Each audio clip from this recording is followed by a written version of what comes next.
抗体药物仿佛是一枚精准导弹，找准目标才能解决问题。我们针对传染病和癌症等疾病新靶点开展抗体免疫治疗研究。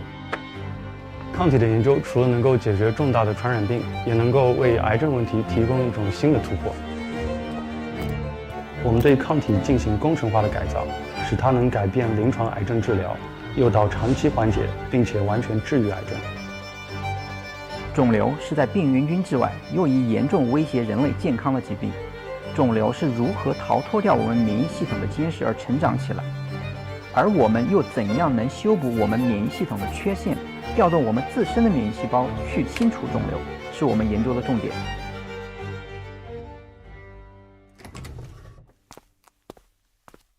免疫系统独特的机制可以为我们发现疾病治疗的新型靶点，以及开发全新的干预策略。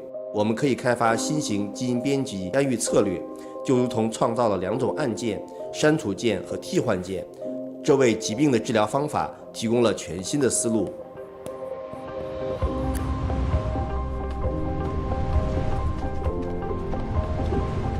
免疫系统是生命赐予我们的屏障，时刻保护着我们。它教会了生命如何抵抗那些微小却致命的危险。它在生命的长河中不断进化，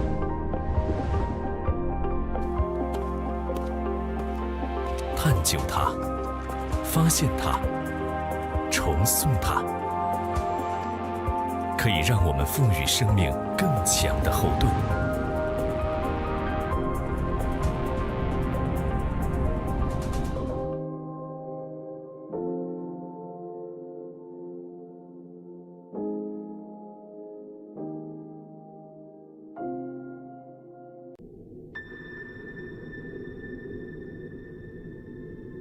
每一个朝周，人类都会面临无数个不解，1000亿个神经元相互传送着电脉冲，形成密集的脑细胞网络。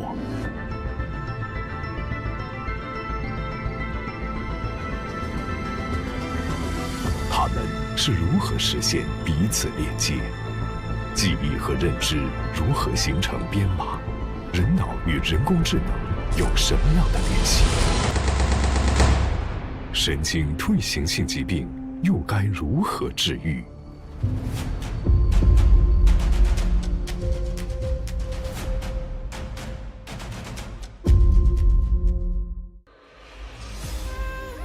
为了揭晓关于神经系统的万千谜题，出现了一群人，他们穿梭在阡陌交错的神经网络，深耕感知与表达，研究输入与输出，立志在人体内谱画出清晰的航线图。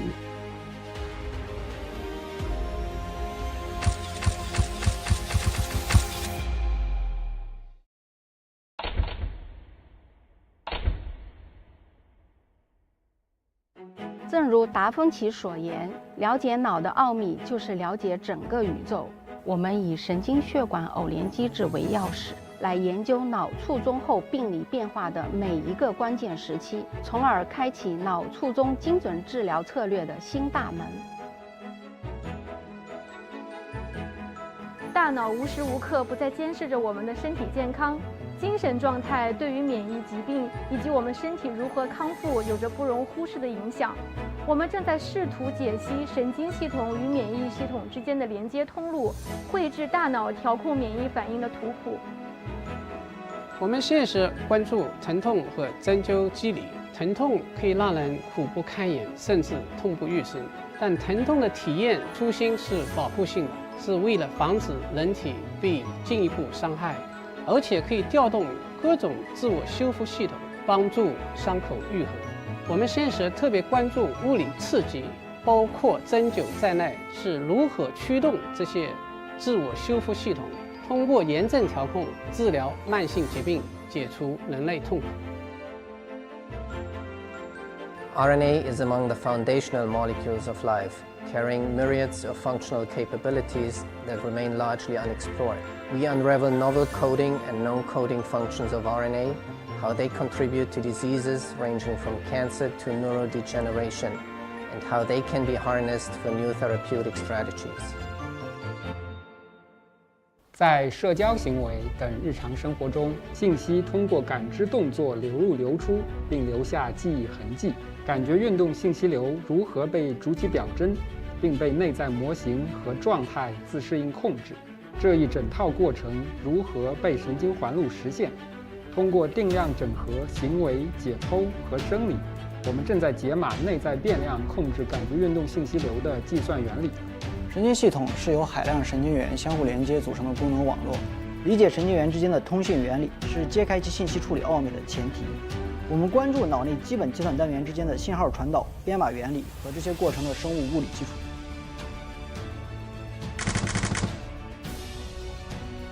神经再生涉及到新神经元的产生、逐突的生长，以及恢复神经元之间的连接。 我们开发了一种新的策略，将非神经细胞转化成功能性的神经元，以代替神经退化过程当中丢失的神经元。这一策略还有望修复受损的神经元，从而有效地逆转帕金森症以及其他类型的神经退化性疾病。大脑只有在苏醒的时候才会发挥作用吗？不一定，我们的记忆需要睡眠来巩固。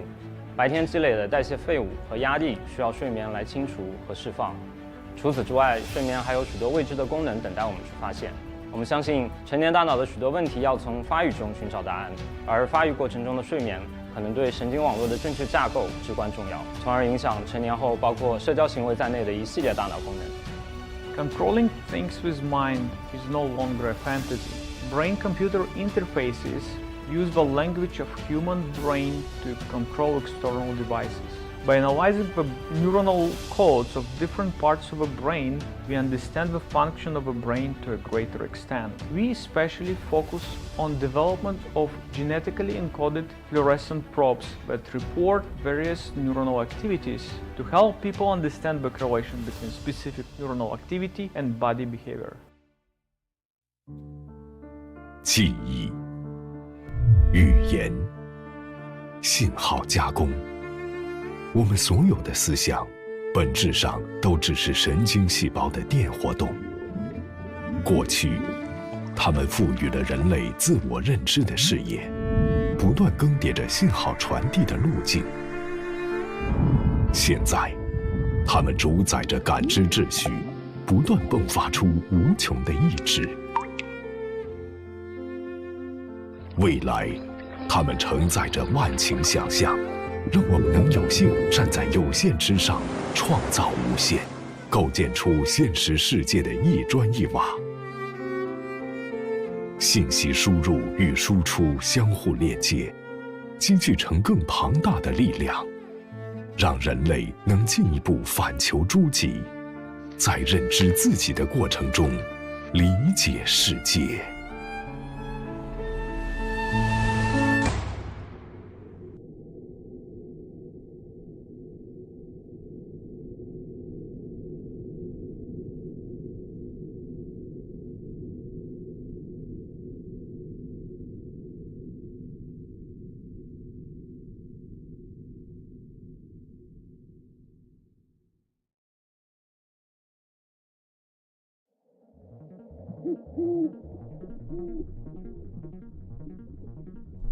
生物经历了几十亿年的演化，无数的生物化学反应，分子的排列组合，细胞的命运抉择，无数的运转与变化，构成了主导生命发展的无形秩序。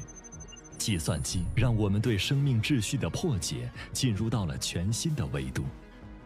它帮助我们了解生命，改造生命，构筑新一代生物工程体系。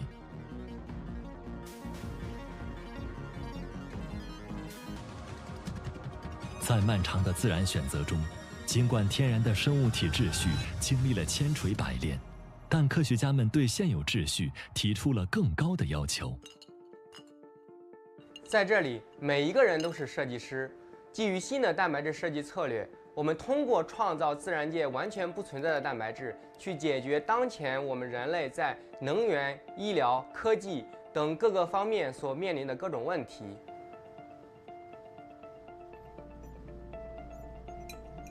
利用颠覆性的蛋白质设计技术，我们设计了具有全新序列和结构的新型功能性蛋白。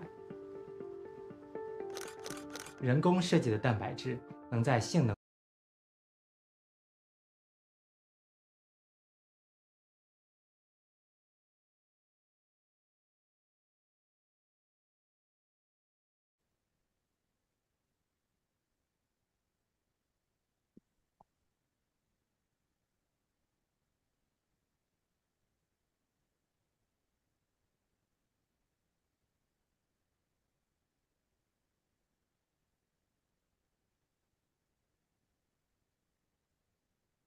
Hello, everyone. It's 5 o'clock at my time. I'm in California, so I think we should get started.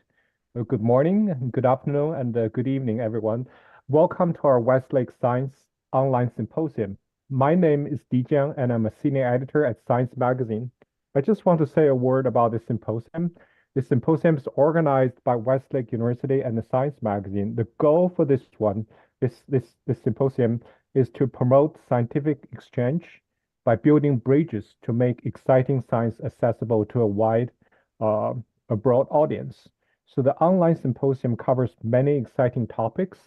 Today, our webinar focuses on RNA and highlights the progress in RNA biology and RNA therapy. We have actually two sites. One is online, the other is on-site in Westlake University.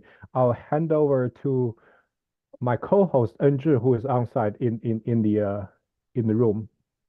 Enzi.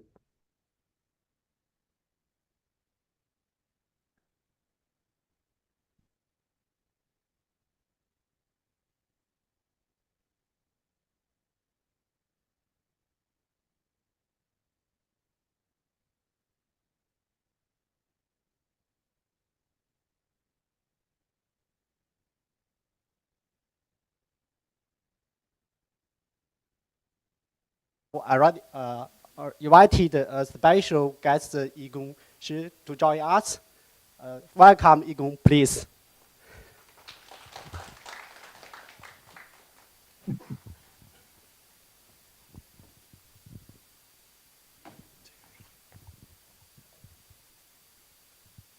Good morning, everyone.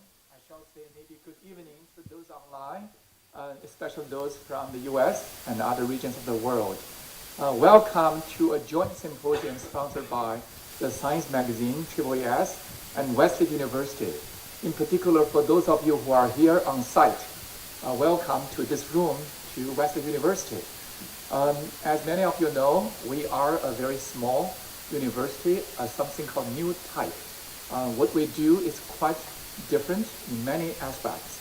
And focusing on research, basic research, is a key feature of the university. And today we are going to focus on RNA biology, a very exciting topic. What's amazing about RNA biology is when I was a grad student more than 30 years ago, it was hot. It was very hot. And to this day, it's still very hot. So I cannot imagine any field, maybe this is one of very few research areas that have remained very active from basic research to application for quite a few decades. I think we all agree probably this entire RNA biology field will continue to be attractive to young students, to people in this room. And we have three exceptional speakers, and they've made their remarkable contributions to basic science and application involving RNA biology, as you will hear their talks. And I think it's very fortunate for us to have these three scientists to share their insights in science. And afterwards, we'll also have a brief panel discussion to discuss questions arising from their talks and perhaps anything related to you guys, career development, seeking for advice, whatever you have in mind. Feel free to raise your questions in the panel discussion portion. I should save time for the three great speakers, Caitlin, Tom, and Phil. Thank you all very much for being speakers for this webinar symposium. And thank you all for joining us online and on-site. Thanks. Okay, thank you, Yigong, for the opening remarks. So now we start the scientific section. After every speaker presentation, we will have a short Q&A discussion session. During this session, we will answer some of the questions from on-site and online audience. During the talk, online audience can type your question in the dialogue and the chat box, and then click the submitting button. For the audience in Zoom, you also can type your question in the Q&A box. Heidi, I hand it over to you. Yeah, so thank you. Yeah, we've made a plan to give only a very brief introduction to our speakers because they're all very eminent scientists with long careers and a lot of distinctions. So it would take too long to list all the prizes they got. So we're going to just say one or two words about them. Our first speaker is Dr. Philip Sharp. Dr. Sharp is the Institute Professor Emeritus at MIT, and he's the recipient of the 1993 Nobel Prize in Physiology Medicine for his independent discovery that individual genes are often interrupted by long sections of DNA that don't encode protein. So genes are discontinuous. And Philip, Dr. Sharp, now the mic's yours.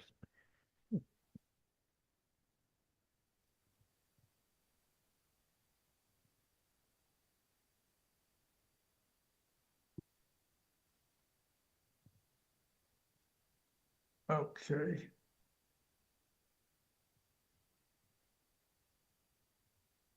Can you see my screen? Yes. Yes. Okay.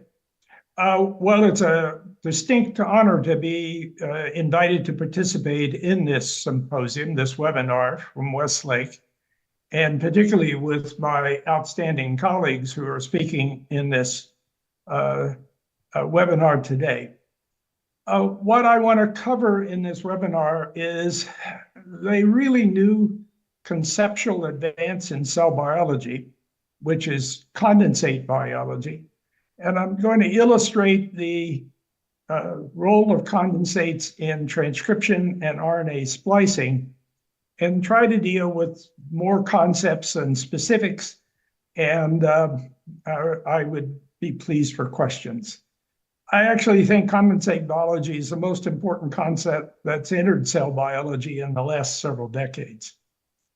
That concept came from the initial observations by Tony Hyman and Cliff Brandewine that the germ granule and the nucleolus in cells are liquid in their properties, meaning they undergo fusion and fission, they distort with hydrodynamic flow, and the proteins that are in them, by and large, exchange very rapidly with the solute around them. So this property of being a dynamic activity, a membraneless body in cells, really changes how we think about all sorts of processes, from synapses functioning to a large number of membraneless bodies.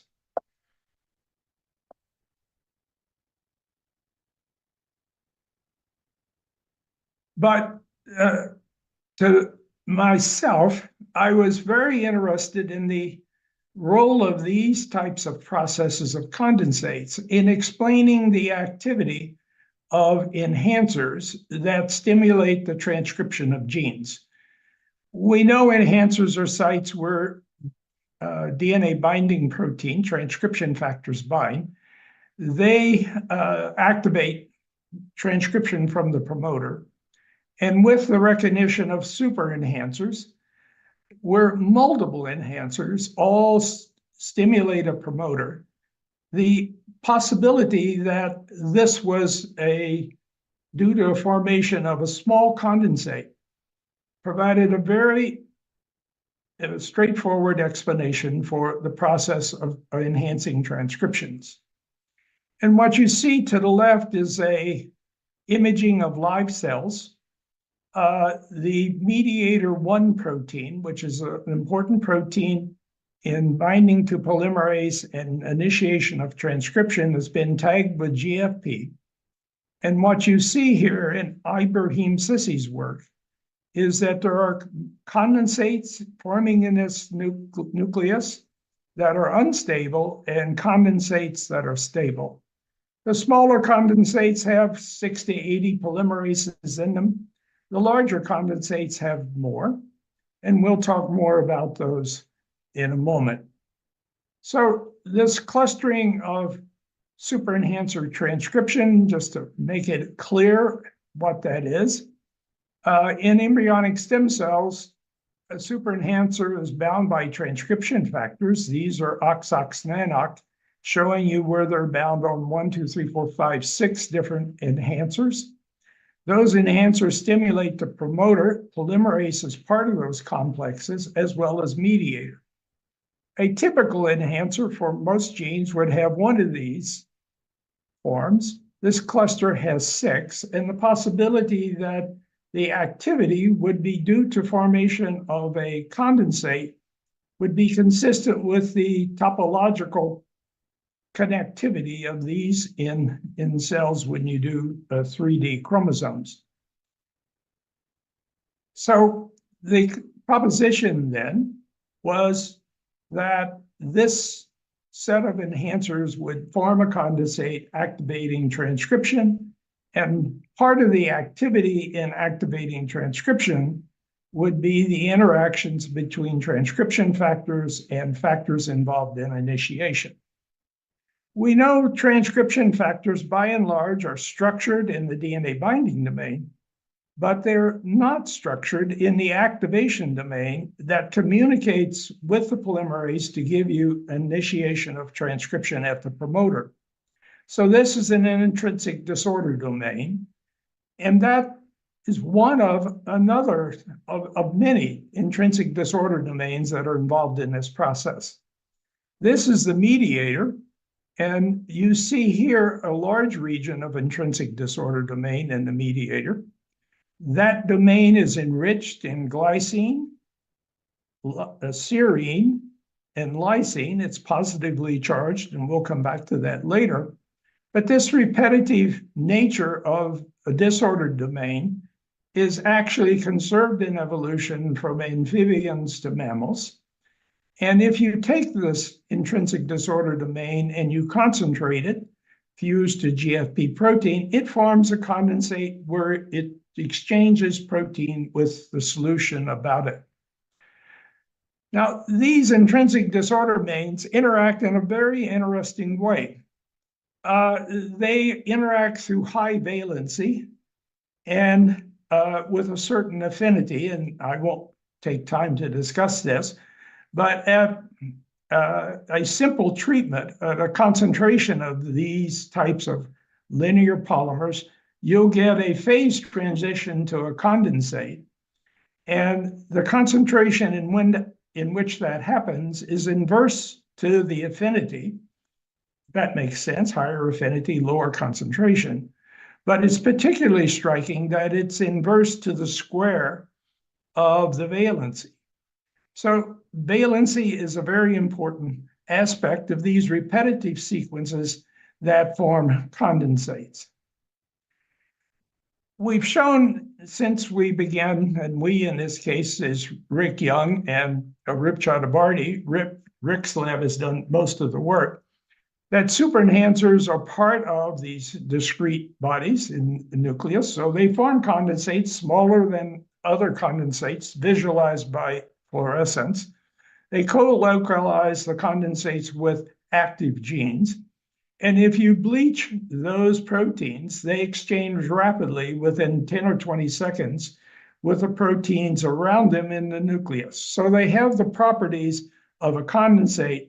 Yes, they appear to be a transcriptional condensate associated with superenhancers and promoters. That simple model of this process is too simple, and it must involve RNA, because we know superenhancers are IDR or have extensive IDRs that are positive charge, and that RNAs are generated from the enhancer, typically in a developmental scheme, before you see the transcription from the promoter. So enhancer RNAs are generated, they're bidirectional, divergent in orientation, and they're short and not long-lived. And the picture of these enhancer RNAs promoting condensates, generating a burst of transcription, I think is a more complete picture of how these processes work. So just to illustrate that, a transcription factor binding to an enhancer site at its affinity site would mobilize nucleosomes, attract proteins that acetylate chromatin, give rise to initiation. This would be happening at all of the enhancers in the cluster. They would generate RNA. That RNA, because these factors are positively charged, would form a condensate with dynamic exchange of these proteins, and condensates that include the promoter. And then you would get a burst of transcription. And it's interesting to speculate about how that burst of transcription is controlled. I've just explained a model in which enhancer transcription forming a condensate with a promoter would give you a high concentration of polymerase for a burst of transcription. But that transcription alone as RNA could titrate these positive charges and actually dissociate and terminate the actual burst of transcription, and there would be a subsequent burst as it reforms this condensate. Now, this would be an attractive model in that it indicates that the transcription factor concentration and strength would determine the size of the condensate and the burst of transcription, and give you a reasonable model for how this process could work. However, a termination by dissolving the condensate might be the case for these small transient unstable condensates that are tagged by mediator and GFP, but these large superenhancer associated complexes do carry out this process in a different fashion. And this has been recently published by Ibrahim Sisi in Cell in the last several months. And what he's done here is tag mediator and tag the SOX2 nascent RNA and visualize those over a period of time. And when you do that, you see the mediator in green kissing the gene region, which is here denoted or visualized through RNA binding. And you see a kiss, and they separate, and then they kiss again. And when you look at that kissing, you get bursts of transcription as the condensate approaches the promoter region with the concentration of RNA. So these appear to be two condensates kissing and excluding each other. So again, the product RNA here is very likely to be the signal for dissociation of the condensate. So RNA and intrinsic disorder domains in the proteins are likely to be very important in the transcriptional process. And I've talked about that in the context of promoters giving rise to transcription, enhancers generating RNA and facilitating this RNA protein concept that we visualize in the cell. But the interesting thing, if this is so integral to RNA and protein in forming a condensate and dissociating, then long non-coding RNA, which we know there are 30,000 of them in a typical cell and 1 to 10 copies, and most are chromatin associated, are likely to be able to modulate this process and stimulate or suppress transcription depending on its properties. So I visualize this as part of the process by which non-coding RNAs influence transcription in cells. I've talked about this process being associated with a condensate, this intrinsic disorder domain of the carboxy-terminal domain of the polymerase is part of that condensate process with mediator and others.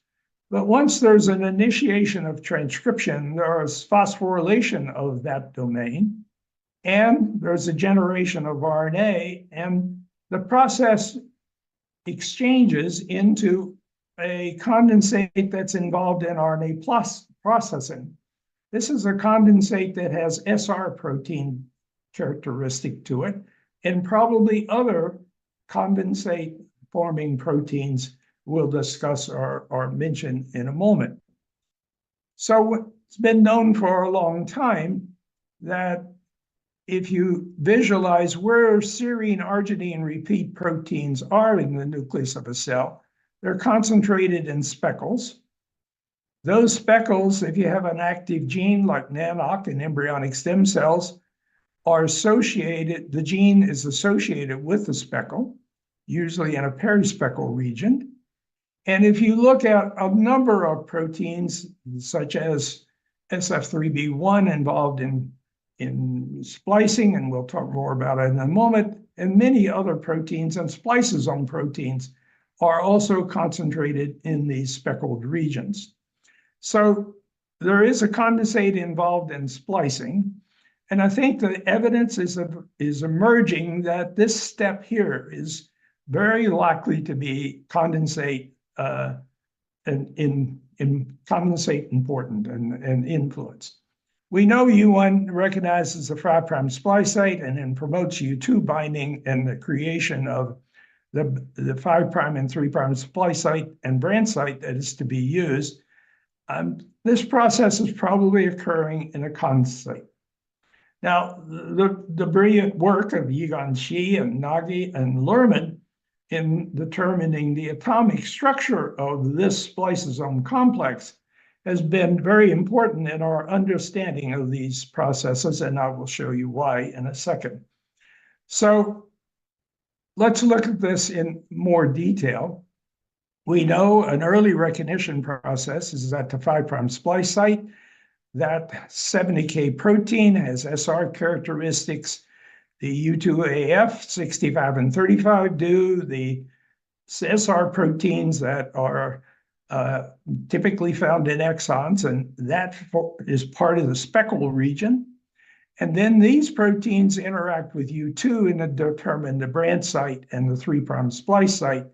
And I will say that about 5 to 10% of all cancers in various types have mutations in this process. Splicing mutations are very common and very important in this cancer process. Here is a repetitive intrinsic disorder domain of SRSF2. You see it's serine rich and arginine rich. This is SR type protein complex. But I want to particularly focus on this complex, which has been shown by cryo-EM to be associated with U1 and the pre-RNA and stabilize the interaction between U1 and the pre-RNA. It's the Luke7 paralogs, Luke7L, Luke7L2, and Luke7L3. And in this paper published in 2021, a very important paper from Chris Burge at MIT and Muta at Harvard, they showed that knockouts of Luke7L2 shifted the metabolism of cells from glycolytic to OXPHOS. OXPHOS is involved in differentiated cells and has a high yield of ATP per glucose. Glycolytic is growth of cells and typically related to cell proliferation.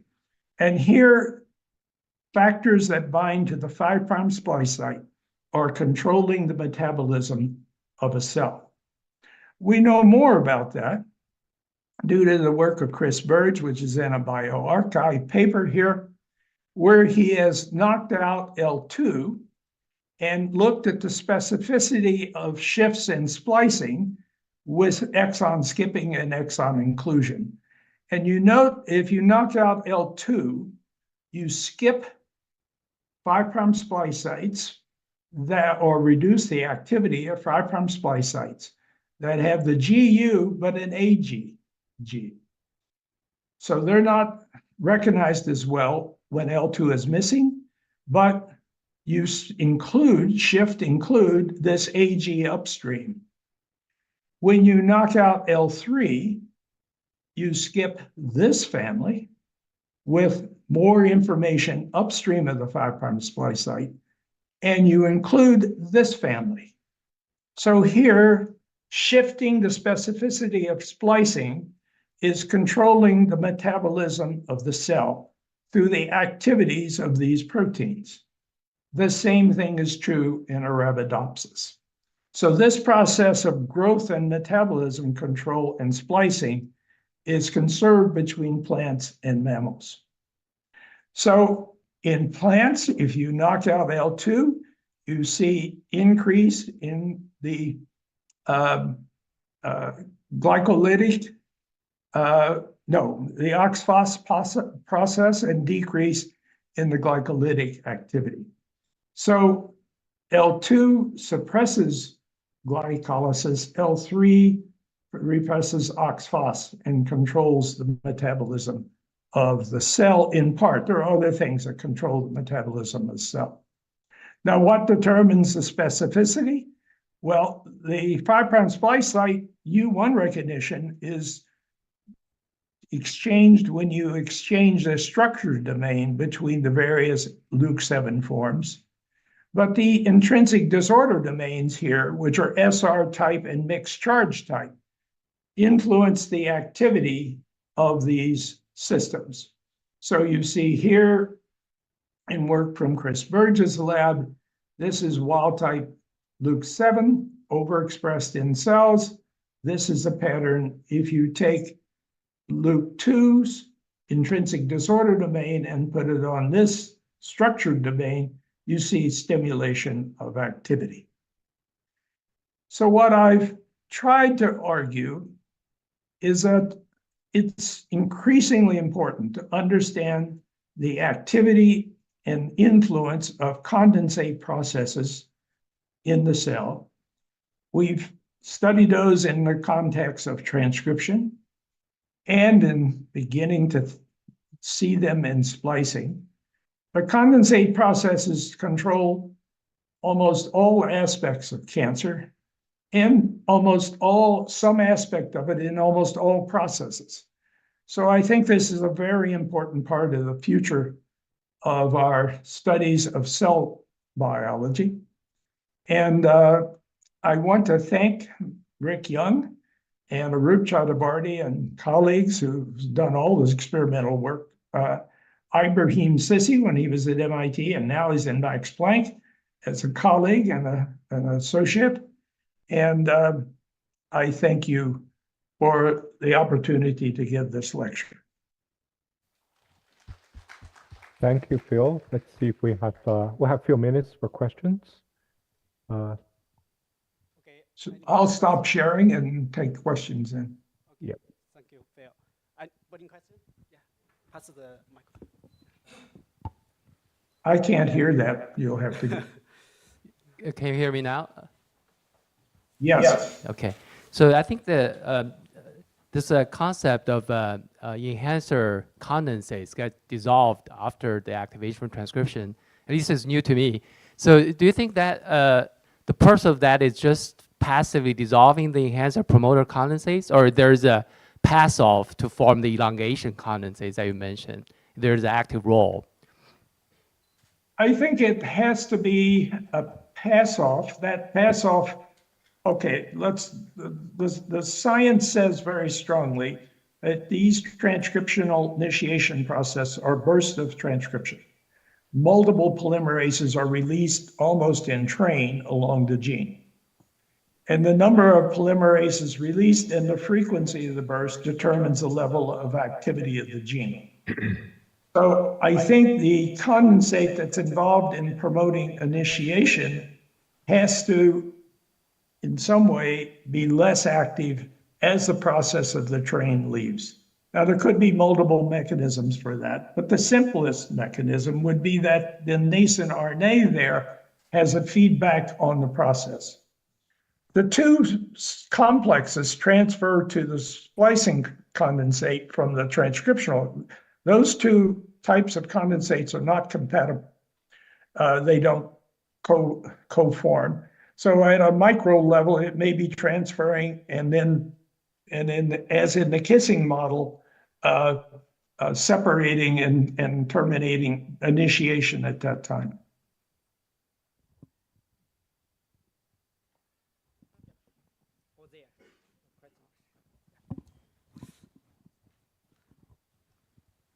Hi, Phil. Great to see you here.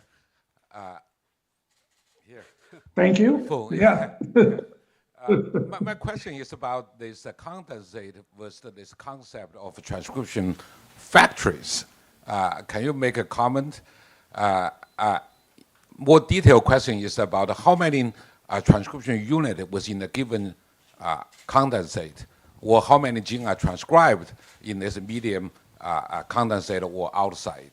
So there must be, because the number of medium 1 regulated gene expression must be outnumbered dramatically to the condensate you can detect at a given time. So it must be a very dynamic process, and I wonder how you comment on this in relationship to so-called transcriptional factories. Okay, the typical condensate has been visualized in a variety of ways. It has sort of 80 or more polymerases in it. I think the ones formed on super complexes have multiple times that. They all, by three-dimensional, cross-link to each other.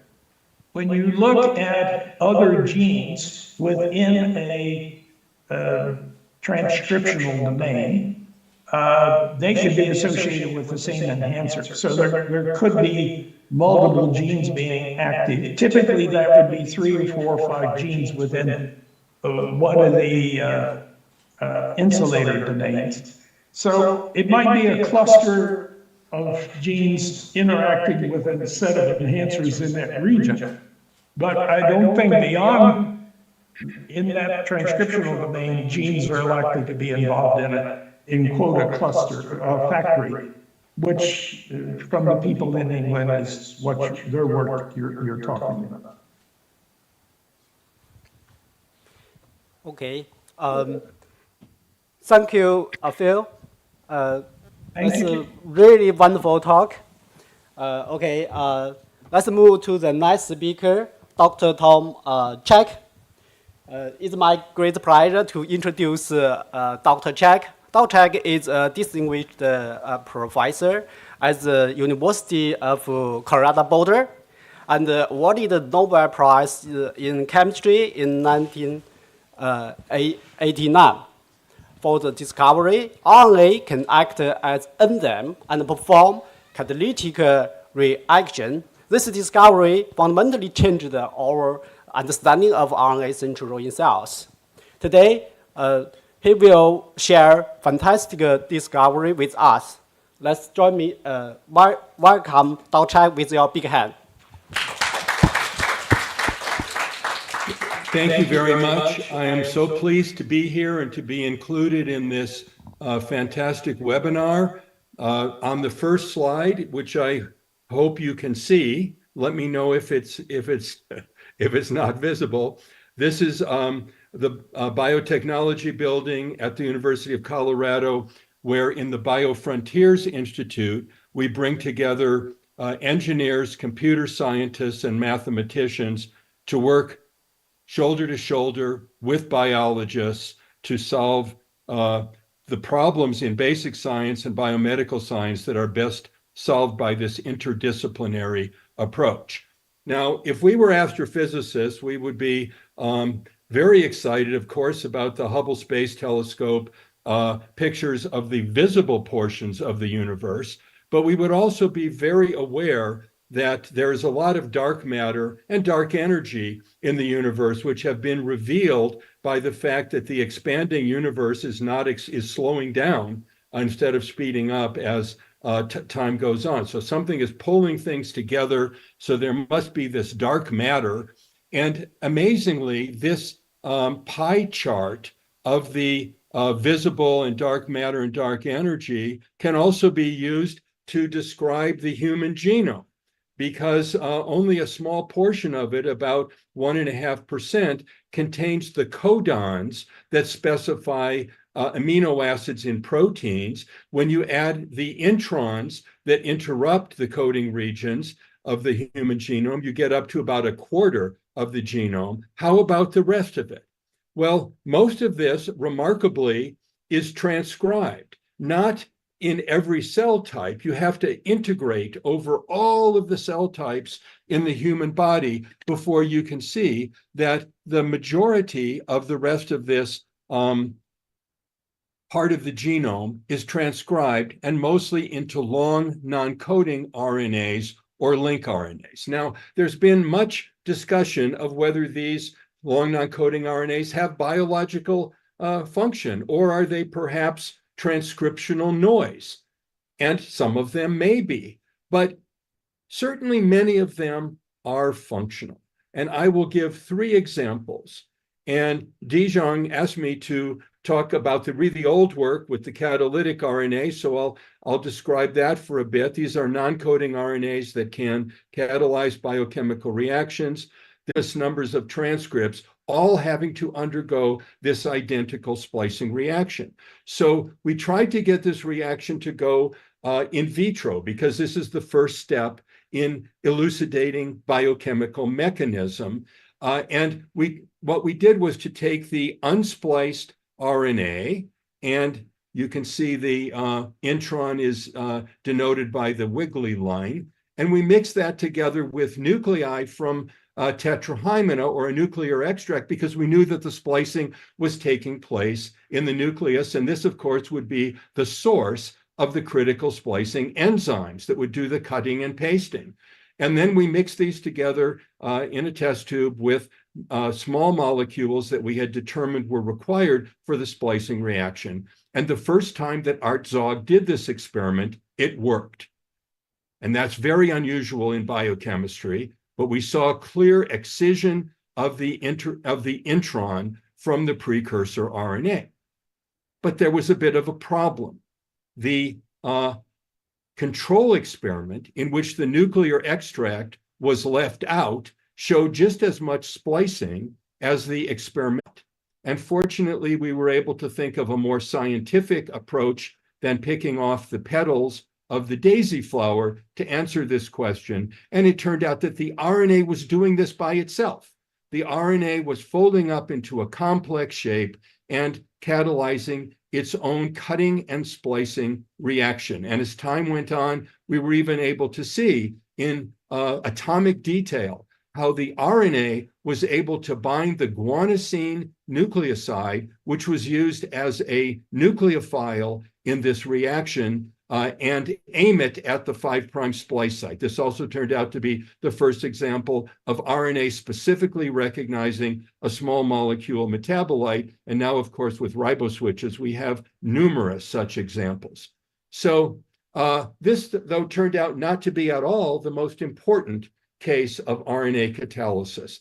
The most important case, I think, is the ribosome, because as determined by Harry Knoller's pioneering work and Tom Steitz's crystal structure of the large subunit of the ribosome, it was really the ribosomal RNA, not the protein, that catalyzes the peptidyl transfer reaction in all of life on this planet.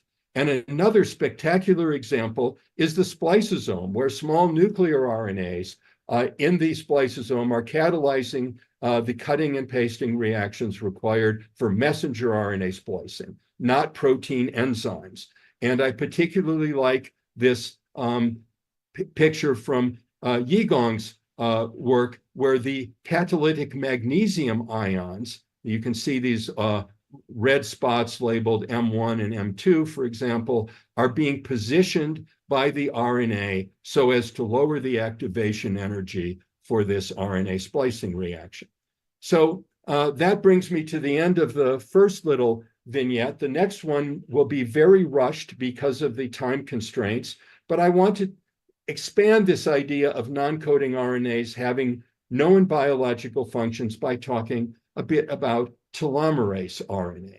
So I first need to introduce the biological importance that in the absence of some mechanism for elongating telomeres, they are incompletely, they are not completely replicated with each cell cycle. And so the telomeric DNA shrinks, and this serves as a yardstick to measure how many cell divisions, as Leonard Hayflick said, typically about 50 cell divisions for a human cell before it reaches replicative senescence. So this is saved or counteracted in our germline cells, in stem cells, by the enzyme telomerase, discovered by Liz Blackburn and Carol Greider. And the telomerase RNA, shown here as this purple ribbon, in part provides a template to determine what DNA is laid down at the end of the chromosome.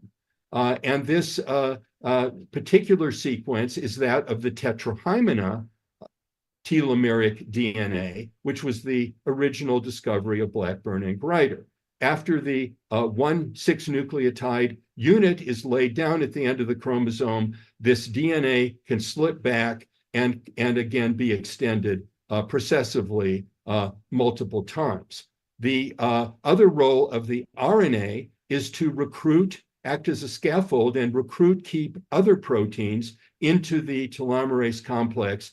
And the catalytic power for this enzyme was sadly not a ribosome. It is a reverse transcriptase enzyme discovered by Joachim Lingner, postdoctoral fellow in my laboratory, in collaboration with Vicky Lundblad. So here are just some two-dimensional pictures of what the RNA subunits look like in ciliated protozoa. They're larger in vertebrates, including human, very large in budding yeast.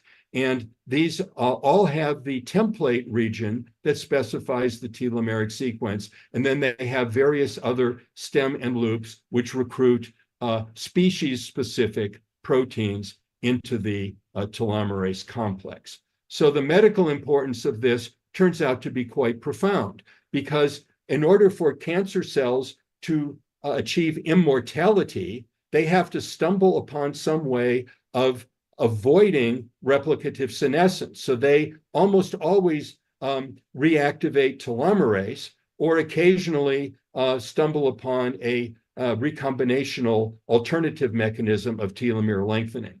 So high telomerase activity is bad because it's a 1 foot in the door for cancer, but low telomerase leads to stem cell deficiencies, a genetic disease called dyskeratosis congenita caused by mutations in telomerase components, and also aplastic anemia and idiopathic pulmonary fibrosis. So you don't want to have too much telomerase and you don't want to have too little. It's very tightly regulated. Now, recently we have gotten into trying to reconstitute the entire replication of a telomeric replicon by having telomerase extend the G strand in one direction. This is all in the human system. And then CST complex recruits Pol alpha primase to lay down a primer and extend it by polymerase alpha. And this makes the C strand, the other strand of the telomere. And this is ongoing work in the laboratory. So that's a second role of non-coding RNAs. Finally, let's talk about RNA regulating epigenetic silencing by the polycomb repressive complex 2. And this chromatin condensation into local heterochromatin is catalyzed by the polycomb group proteins, PRC1 and 2, each of which contains a catalytic subunit that covalently modifies histone tails, leading to chromatin condensation. Critical for development, for example, in regulation of the Hox genes, and also again in cancer, because if a tumor cell stumbles upon a way to repress a tumor suppressor gene, that's just as good as a p53 mutation, right? If you can epigenetically silence it. So through the work of Xuan Wang in the laboratory, we and other people have comparable results. We're able to figure out the specificity of PRC2 for binding RNAs. And it binds thousands of natural RNAs in the human transcriptome. And we think the reason is because its binding motifs are so common in natural RNAs. All it takes are G nucleotides, rows of Gs with the spacing between them not being very important. And if there are 4 groups of those Gs that can form a G quadruplex structure, that is a particularly high affinity ligand for PRC2. So it's G is the name of the game here. So it was found biochemically by Jeannie Lee and Danny Reinberg's laboratories that RNA was an inhibitor of this histone methyltransferase activity. And then Richard Jenner's lab and our laboratory found out that this inhibition was at the level of docking to chromatin. If the RNA prevents docking to chromatin, then of course you cannot modify that chromatin. And a simple biological model, which is just a working model, is that if a gene is rapidly transcribed, it needs to avoid being epigenetically silenced. And so in order to maintain its active state, it's making a lot of RNA because it's an active transcription unit. If PRC2 diffuses into the neighborhood and binds to some G tracks on this RNA, it will be inhibited from docking to the nucleosome linkers, and after a minute will be evicted, and the high RNA concentration will prevent PRC2 from doing damage, in other words, inappropriate silencing of active chromatin. Now, something happened last week, which I think I need to mention because Mitch Gutman at Caltech published a paper that said that this PRC2 RNA interaction does not occur in living cells, that it only occurs in vitro. And although I think that this paper is very provocative and is worth you reading and considering, I will point out that they are making a very bold conclusion from negative data, the lack of UV cross-linking, and it is well known in the photochemistry of RNA and proteins. I would have you look at a beautiful recent paper from Neri Kim and her co-workers in Seoul, South Korea, that UV cross-linking depends on uracils.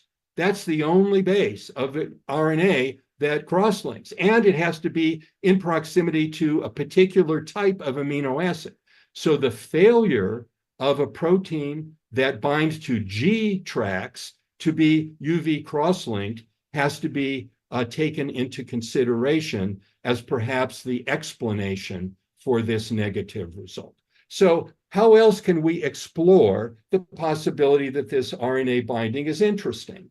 So we take a note from Francis Crick, who said, if you want to understand structure, well, if you want to understand function, sorry, I can't read English very well, study structure, okay? So the structure of a RNA bound to PRC2 had been very elusive until Vignesh Kasanath joined our department as an assistant professor and brought along technology that had been developed by Bob Glaser in Berkeley, where a two-dimensional streptavidin crystal is formed on the EM grid, and then the macromolecule of interest, in this case RNA, is biotinylated. So it's sort of like a fish hook, and the hook is sticking into this streptavidin layer, and then there's an RNA linker, and then the RNA has the G quadruplex, which is the preferred binding site of PRC2. This not only guarantees, we thought, that the complexes that we see all have to have RNA bound, but it also protects them from floating up to the air-water interface, which is extremely denaturing and disruptive of these multi-subunit complexes like PRC2. So when Jiru Song came to our laboratory as a postdoctoral fellow, he decided to try this technique that had not been tried before with RNA. And the first thing that he did was to, let's see, I think I have destroyed my, let's see.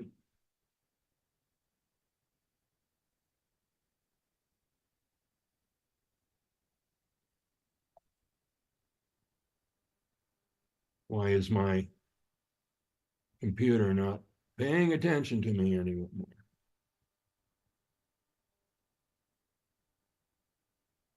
Well, okay. Okay, here we go. Sorry. My IT skills are extremely limited. So he showed that you needed to have RNA as well as the PRC2 protein in order to see a lot of these complexes on the EM grid. And you can see the two-dimensional lattice of streptavidin. It's this square, looks like window screen in the background. Now, when he determined the structure, it turned out that it was twofold too large. It turned out that it was a RNA-induced dimer of PRC2. And when he solved the structure to 3.3 angstroms resolution of the PRC2 dimer bound to due to the G quadruplex, you can see here the G quadruplex sort of looks like it's almost floating out in space, but it's at a specific position relative to the protein.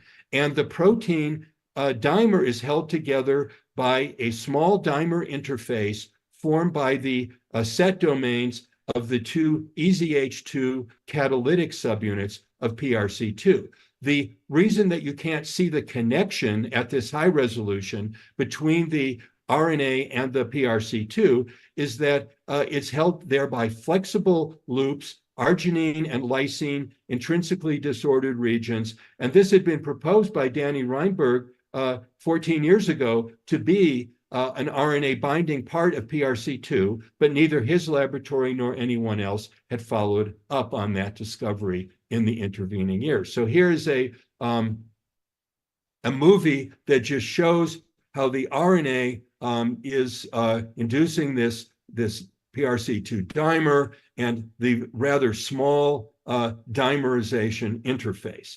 Now, that small interface turns out to be beautifully constructed. I do not think this could happen by accident, but the RNA-induced dimerization occurs with the exact same amino acids as are required in the monomeric form of PRC2 to bind nucleosomal DNA and to bind the N-terminal tail of histone 3 and guide it into the active site.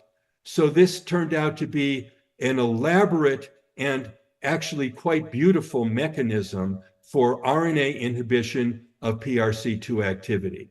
RNA binding causes dimerization, which hides the critical catalytic amino acids and therefore results in no histone methyltransferase activity. So if we wanted to try to generalize from this finding, we might say that the traditional view, still correct, is that DNA makes RNA makes protein. RNA is the product of transcription. But now we see the interesting possibility that RNA is not only the product of transcription, but that it can reach back and regulate the act of transcription itself. And so then the three roles that I've described today, and I could have used many, many more, where RNA has a functional relevance in human cells beyond coding for protein, is that it can act as a biocatalyst, it can confer replicative immortality in telomerase, and also it can regulate epigenetic silencing by PRC2. I thank my laboratory, especially the people outlined in red here, for the wonderful work that I've been able to talk about today. I've also trying to bring this work to the general public. which is challenging because the same jargon that we use so effectively in the laboratory has to be erased when we try to talk to non-scientists. So I've written a book about the wonders of RNA. It's not about me, it's about RNA is the hero of this story, and it is going to be published in June of this year. And thank you very much for your attention. Thank you. Thank you, Tom. That's a really exciting talk. So now we have 5 minutes for question. Any burning question? Okay, maybe I can. Oh, yeah. Tom, Yigong speaking. That's a beautiful presentation. In the third part of your presentation, you saw a small interface between the SET domains that is inducible by RNA binding. I think this is a comment rather than a question. It's really beautiful because that interface cannot be too large. Otherwise, that interface will be there, not inducible by RNA. Only by being small and specific, that can be RNA induced. That's the nature of regulation. That's just beautiful. It's a comment, not a question. You are so smart. As usual, Yigong, you are so smart because at very high concentrations, we can get the dimer to form without the RNA.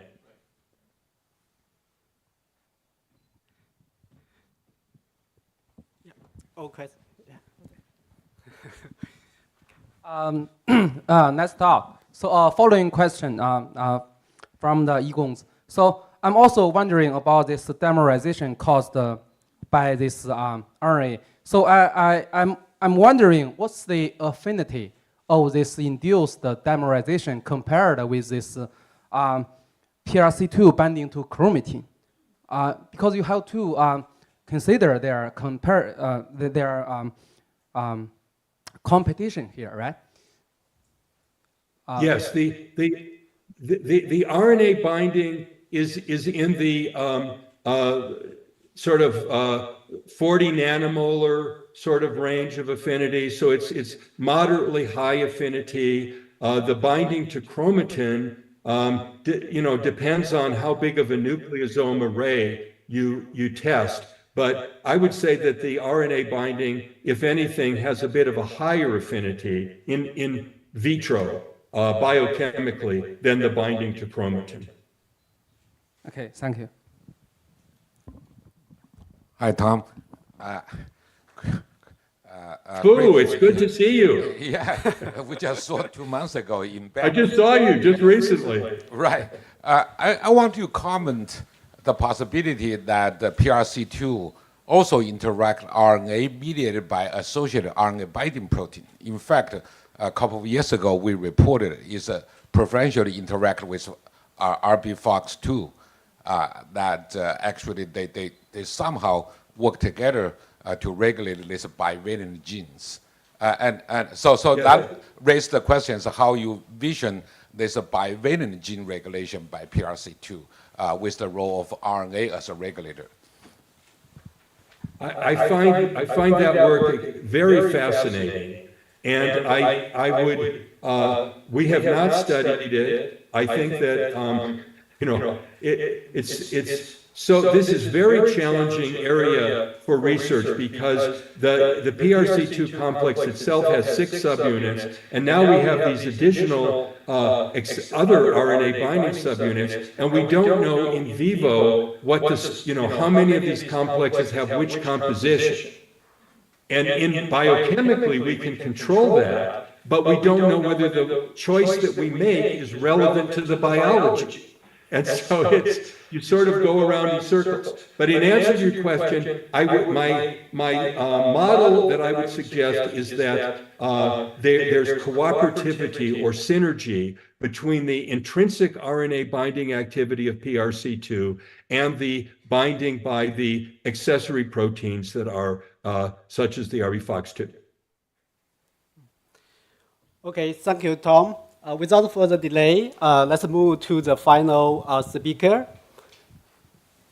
Okay, so our next speaker, final speaker, is Dr. Kathleen Carrico. Dr. Carrico is a professor at University of Szeged Hungary and an adjunct professor of neurosurgery at Perelman School of Medicine, University of Pennsylvania. She was awarded the Nobel Prize just last year for their discovery concerning nucleoside modification that enabled the development of effective mRNA vaccines against COVID-19.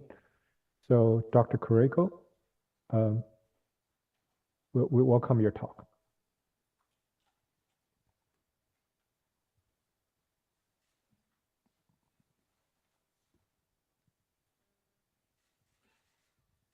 Thank you very much for inviting me. I cannot believe still that I am here talking together with Phil Sharp and Tom Chek. I respected them very much, and I was lucky to meet both of them, like Tom in 1993 and Phil Sharp just recently last year. I am talking today about how mRNA was developed for therapy. And the messenger RNA was discovered in 1961, and it took like 60 years to the first mRNA get FDA approved in the form of COVID-19 mRNA vaccine. And I want to talk about what happened during these 60 years. And just like usually with other discoveries like Cas9, CRISPR-Cas9, is the first 20 years or so was spent with a structural and functional characterization of the mRNA isolates. And by 1984 was the first time we could make mRNA in a tube, and it's then scientists get ideas and they start to different application of the RNA, performed animal studies, and by 2000, when companies started to form and mRNA started to enter to clinical trials. So the mRNA was discovered in 61, and what we have seen, just the information flow was, with this one was discovered that the DNA is transcribed to RNA, and then it goes to the ribosome, and protein is produced, and so we did understand in 1961 that really what is this unknown product, which was the mRNA. This was a very labile product. So, but the scientists could not, at that point, they could not synthesize the RNA. They had to isolate. And they isolated RNA, and early on they discovered that the RNA,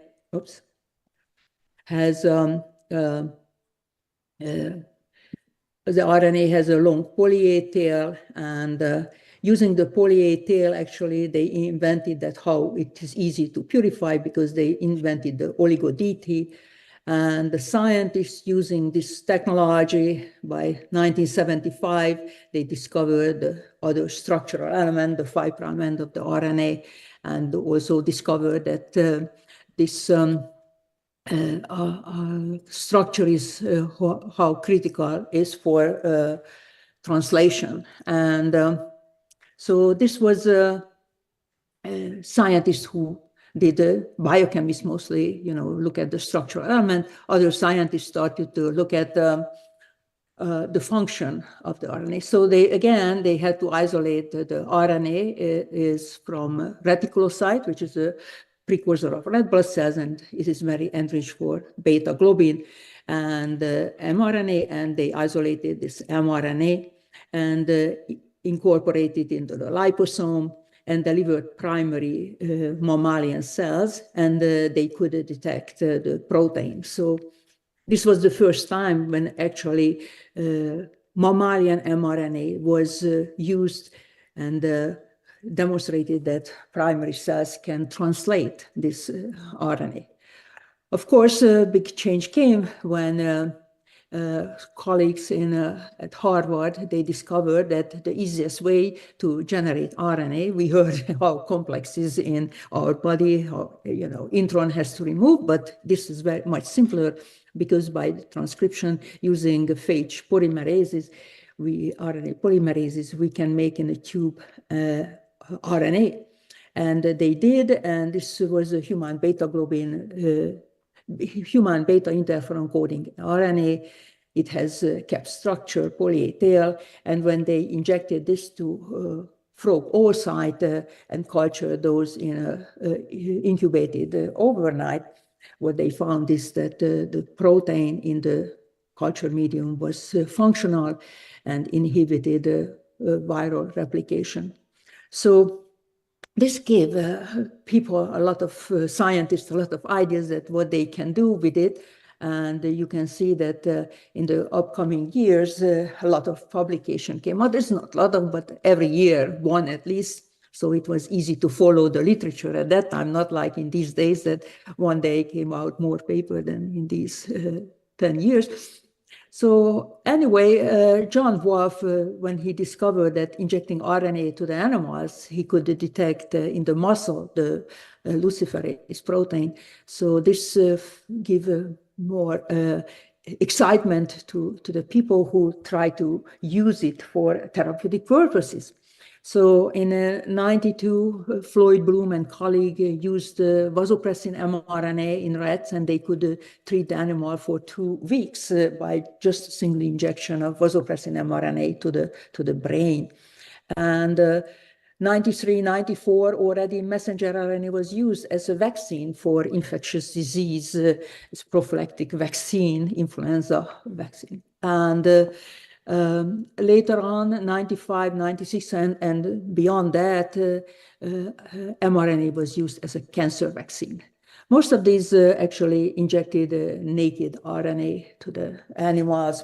And what was interesting is that just like Floyd Bloom and colleagues and others here who did the first influenza vaccine, they never ever published another paper on mRNA.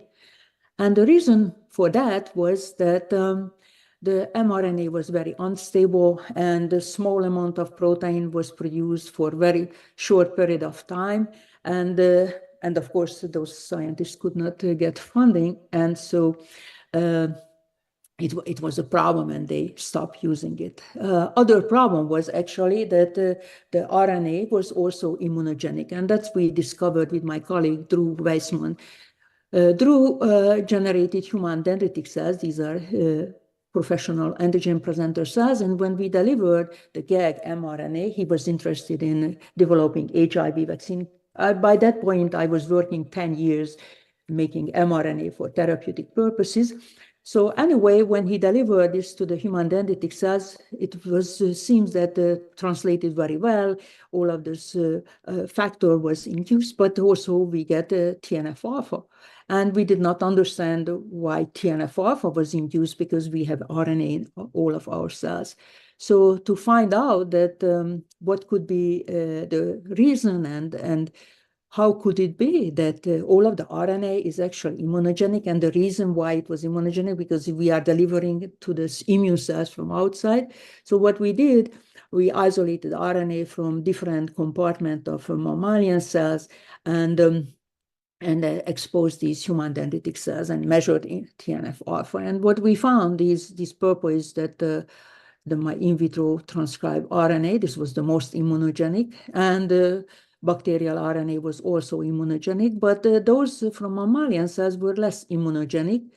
What was surprising is that the tRNA was not immunogenic at all.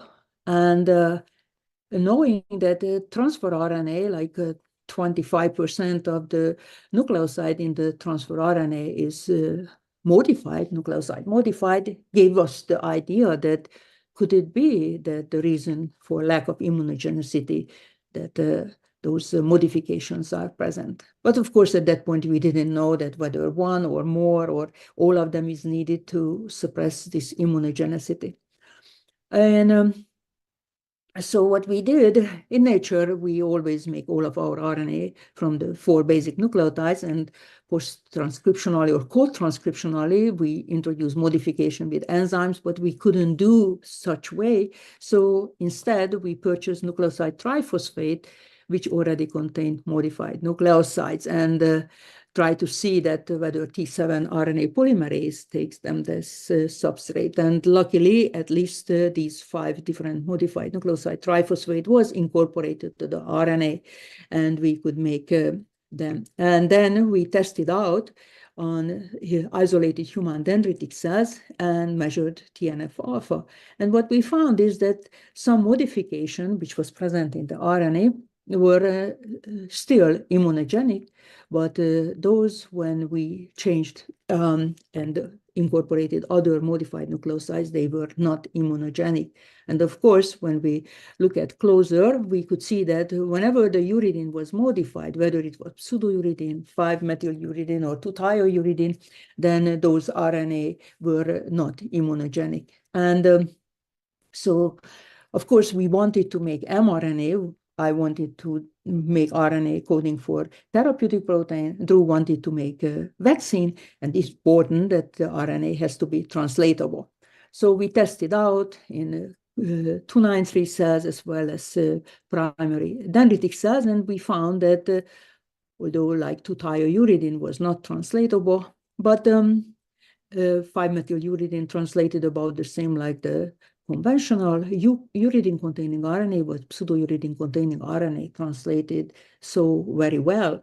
And we also tested out different cells, like CHO cells and primary red neurons. I was working in neurosurgery, so I had to do always something related to neurons, and they could pick up the RNA and translate. We also made RNA and tested out in mice, and we found that also in animals, pseudouridine-containing RNA translated better, and it was much less immunogenic. Of course, we have other things which we had to focus on. First of all, that why it is translating, why it is translating better.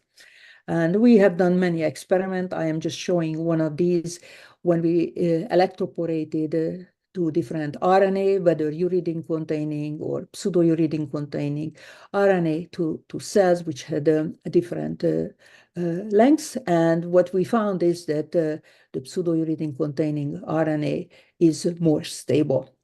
And subsequently, we also focused on other problems to solve. And one was that we noticed at the beginning that the RNA which we are making has some double-stranded RNA present. And we could demonstrate this one by using this double-stranded RNA-specific antibody. And we spent like 2 years to figure out how to remove this contaminant, which is a off-product, byproduct during in vitro transcription. And eventually, we did use the HPLC purification, and we could get rid of completely this RNA, which actually, the short RNA, which was the byproduct, was sticking to the long RNA. And of course, just scientists, nobody figured out at that point yet how to remove it. So we could do this HPLC purification. And as a result of it, we tremendously could increase the translatability of the RNA. And so with all of these improvements, in translation, now we can modify the RNA, non-immunogenic, translate so well. So what happened here in the US, usually you have a patent, you establish a company, submit a small business grant, and we propose that we will generate erythropoietin-coding mRNA to treat anemia. And so that's what we did. We generated erythropoietin-coding RNA containing pseudouridine, and very small amount, 0.1 microgram RNA injected to the animal was sufficient that we could detect the erythropoietin, which has a very short 2 hours half-life. We could detect is up to 4 days, whereas the uridine-containing RNA degraded much faster, and we could not detect the protein from it by day 2. And when we injected the murine EPO protein, it disappeared very quickly. The RNA translated to this erythropoietin, and the erythropoietin was functional because when we injected to the animal, by day 5 or 6, we could see that hematocrit increased when it was pseudouridine-containing RNA. And when we injected weekly 0.1 microgram RNA, we could maintain this high hematocrit value in the animals. So it was also important to see that whether it is immunogenic in the animals, and what we found is that did not induce interferon. This was 2013, and this was the last time I lost my position.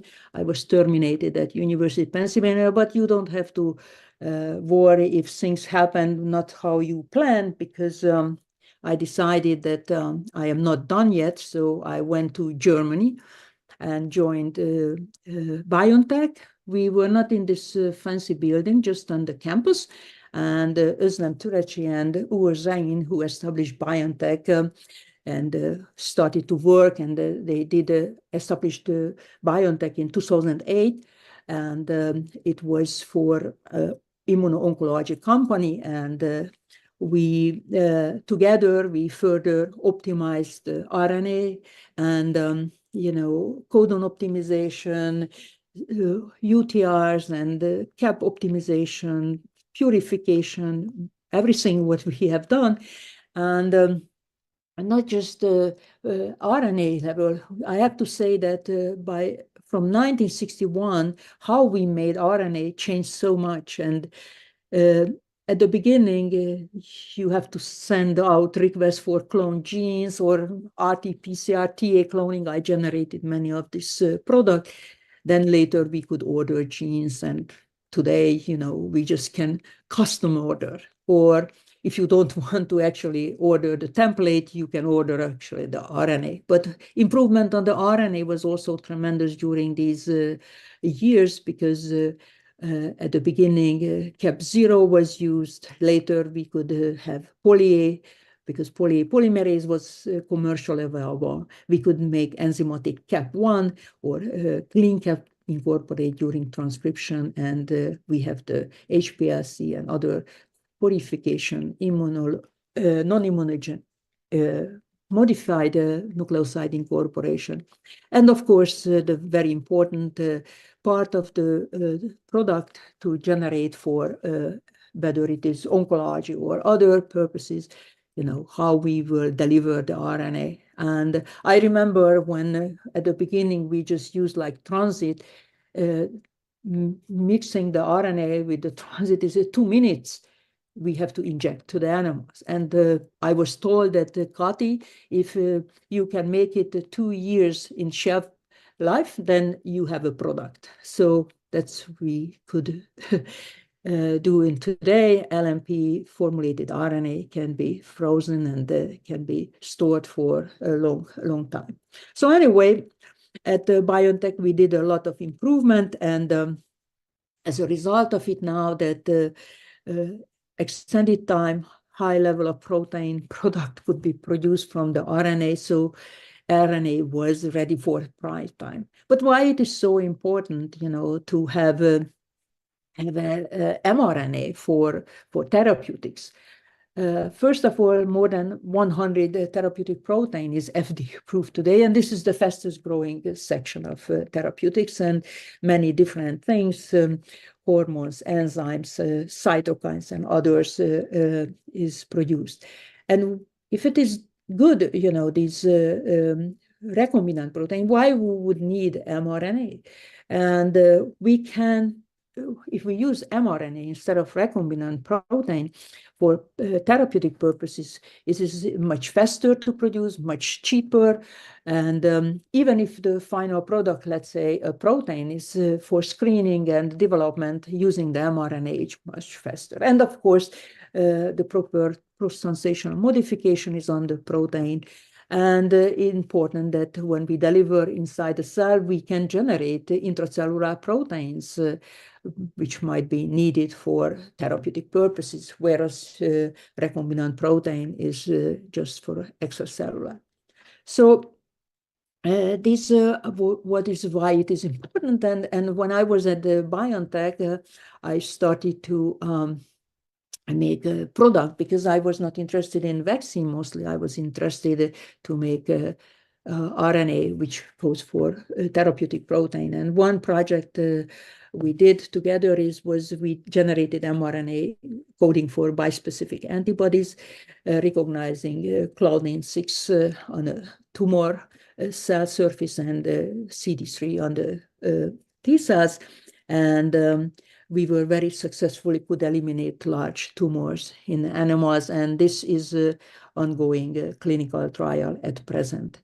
We also initiated studies together with Sanofi, where, again, it's not a vaccine because the mRNA we injected in the tumor, in that case in the animals, it coded for cytokines, which attracted here, so the tumor cells translated the RNA and attracted those protein attracted the immune cells to this area where the tumor is, and the abscopal effect was detected, so it remotely located tumor was eliminated. This is also an ongoing clinical trial.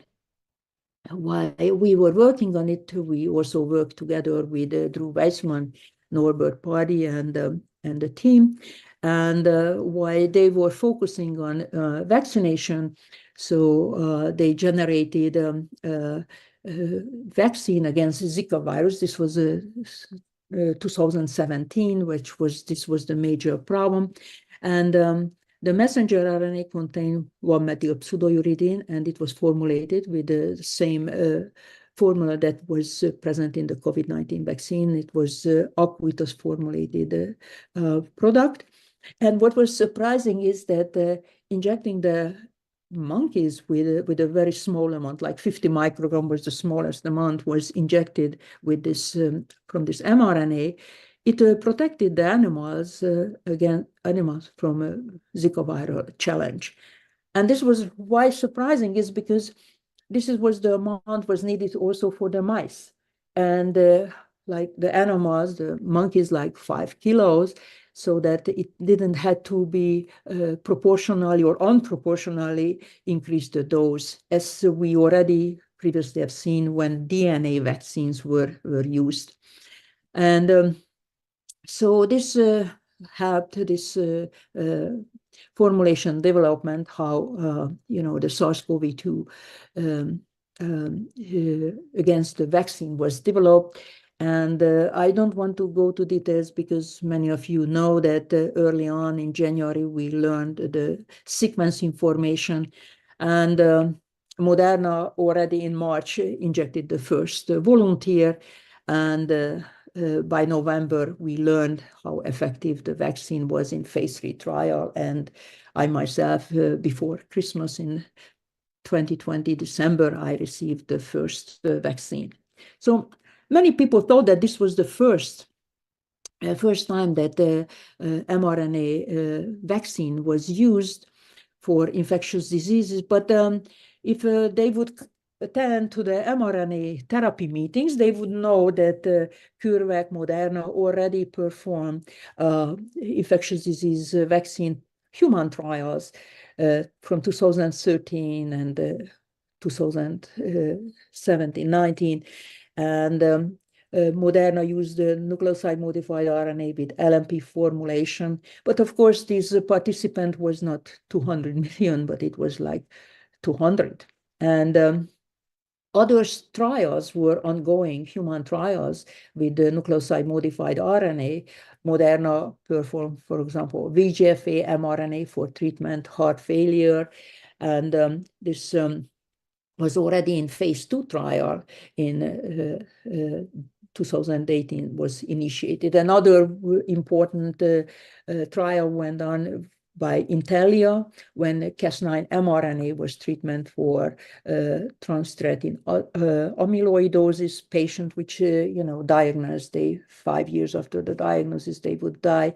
But delivering messenger RNA containing modified nucleosides together the guide RNA, they could see that even 2 years later, the patient still don't have this toxic protein because using this technology, it was interrupted. And this clinical trial is still ongoing, and many trial is ongoing right now. At present, more than 250 messenger RNA-based trial is going on to prevent infectious diseases or treat different diseases.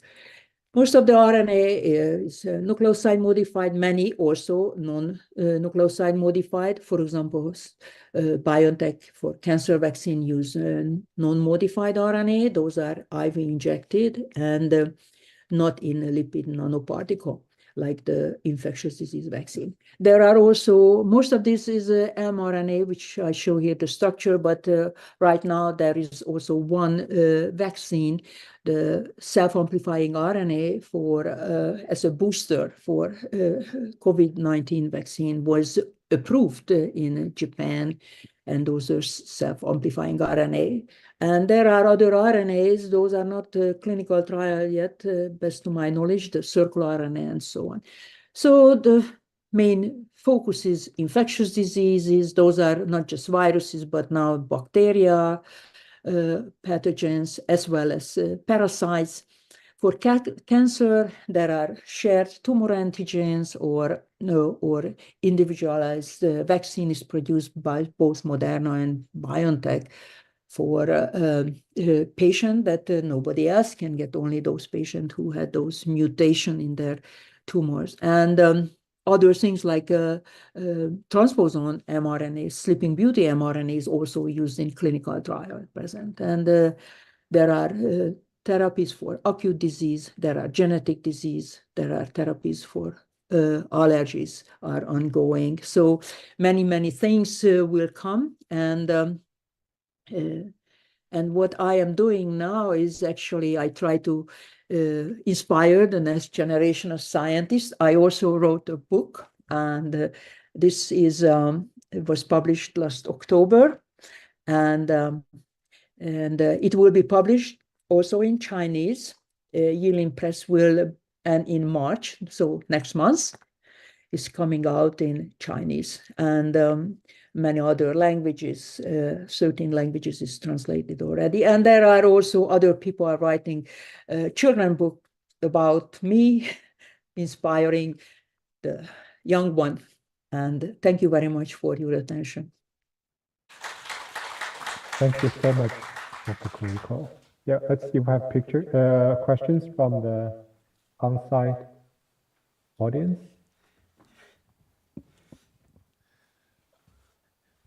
Great presentation. I learned a lot.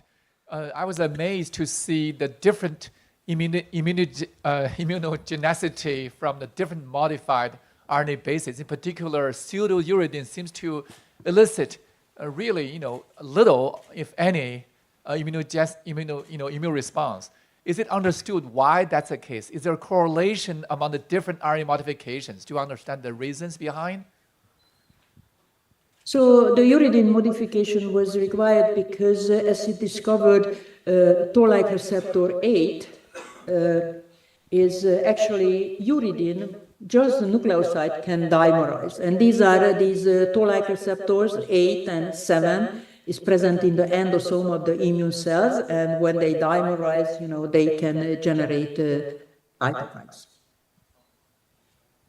So the uridine has to be modified, and the other uridine modification are also good, but they are not translating as well as pseudouridine or 1-methyl pseudouridine containing RNA. Yeah, over there.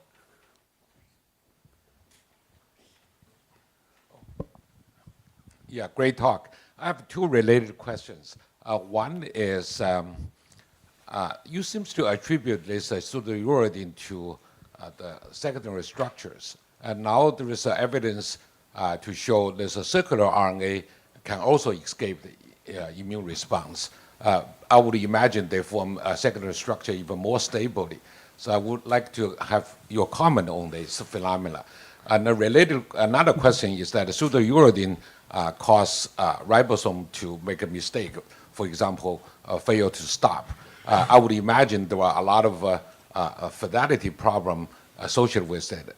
Is that the case? Has anybody or you see those kind of things? So in the other word, those vaccine maybe have a lot of protein translated, but with some mutations during the process. So I'm just curious. Okay. Yes, good. Circular RNA. So you have to understand that in the endosome there are two nucleosides. They're called T2 RNAs and RNase2. And they are cutting into the RNA. And so, of course, the circular RNA doesn't have M, but these are endodermal nucleases. And what happened is that the T2 RNase is a tumor suppressor. So if you look at all of the culture cells, none of them has T2. So when they tested out the circular RNA on culture cells, they couldn't find it. The other thing is, as I mentioned, only the human has Toll-8, which is sensitive for the uridine. And all of the in vivo experiments were performed in animals, in mice, which doesn't have Toll-8. So I would suggest that human dendritic cells, primary cells, immune cells should be tested out to see that really the circular RNA would not be causing immune reaction. There's actually an online question for Katie. I wonder if I can just read it to you. So the question is, why some mRNA vaccines other than COVID-19 mRNA vaccine, such as influenza, RSV, Zika, and HIV ones, have not entered markets after many years of study and development? Oh, so the many years, I would not say that it was many years for that. So one was influenza. BioNTech signed off with Pfizer in 2018 to have developed mRNA influenza vaccine. And we were ready for human trial when end of the 2019, but then we switched over. So it was pushed to the back burner. But it is in phase 3 trial, and you will see what, RSV was also actually recently data were out from Moderna in a partial data, which seemed that it was not as good as the protein-based, but we will see because others are doing also RSV vaccine. And so this could be the reason, because, the proper lipid nanoparticle is critical because the ionizable lipid is the adjuvant in the vaccine. The RNA is non-immunogenic. And then selecting the right construct for the lipid as well is as critical. So it will come. Thank you. There's a question for Phil for his presentation that's online. And Phil, you have said you wanted to answer this question. So why don't I read the question and you answer it. So the question is, do the condensates constitute a barrier to the ability of oligonucleotide drugs to engage RNA targets within the condensate? I wouldn't expect it to. These condensates, by and large, are dynamic and are exchanging proteins rapidly with proteins around the solution. Proteins bound directly to the RNA would have the off rate of an RNA protein complex, but there would be high local concentration. But I would expect that if you had the multivalent interaction or stronger of nucleating an antisense to the RNA, you would be able to do so. And many of the antisenses interact with precursor RNA in the nucleus and shift splicing. So again, in those contexts, which I think are likely to be in the SR condensates, you can use antisense oligos to pair with a precursor RNA. There's a new question for Katie. This one asks, do you think in vivo there will be additional modifications similar to pseudouridine for RNA escaping immune response, and how to discover those, if any? Have you tried all of them? You're muted. I can stay quiet. Okay, so that it has to be natural. It is very important, I have to say, because when fluorinated uridine was used in a human trial in the NIH, that from the 15 volunteers, 5 died, because unnatural nucleoside can be very, very toxic. So it has to be selected uridine modification, which is present in the human body. That's what I set up as a criteria. And that's very limited, because you have to have also, you cannot modify those which are participating in the hydrogen bonding, because you need for transcription translation, you need the formation of the hydrogen bond. So I don't think that other will be natural and would be transcribable, translatable, and yes. I would say in response, in addition to that, there have been many studies using small interfering RNAs, highly modified on both the bases and the ribose, that protect the RNA from degradation in the blood system. And once they're within cells, those RNAs have half-lives of 6 months to a year. So, as an effective silencing of a gene. So at a certain level, you can use a variety of modifications in terms of exposure. We're not talking about messenger RNAs. Translation is another issue. But small double-strand RNAs, as small interfering RNAs, are typically now highly modified if they're delivered by GalNAc type processes. Yeah, I might mention the 2' methylation would be one naturally occurring, which could be, and I tried actually to incorporate, but it was not incorporated by T7. But even if it would be incorporated, it is very critical that the coding sequence should not have 2' methylation, because that 2' hydroxyl is needed for the translation. You can transcribe, you can 2' fluoro can be transcribed. You don't need the hydroxyl, but it is not translatable. Oh. That's useful. I cannot believe that I said something you don't know. Yeah, so in our last segment, we have probably a little over 20 minutes. We're going to have a discussion, but we're going to do this slightly differently. We're going to have our discussion guided by questions from the students and the faculties in the audience on-site or questions online. So let's see if we have questions. Any students have some questions for the speakers and for Professor Yigong?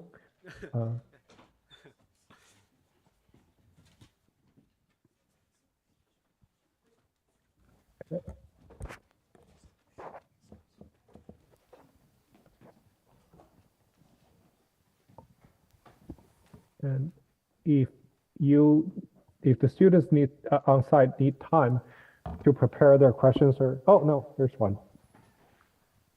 Thank you, the professors, for presenting the impressive presentation. And my question is that we all know that RNA therapy, including coding RNA and non-coding RNA, such as the mRNA vaccine, is amazing. So what far-reaching impact could this technology or method have on the field of the biomedical and disease treatments? And I believe that there will be more and more RNA drugs or medicines in the future. I want to ask, what will the technology takes the place of the many treatments and conventional drugs eventually in the future? Okay, I think, Takarin, this is related to your research direction. What's your take on this question?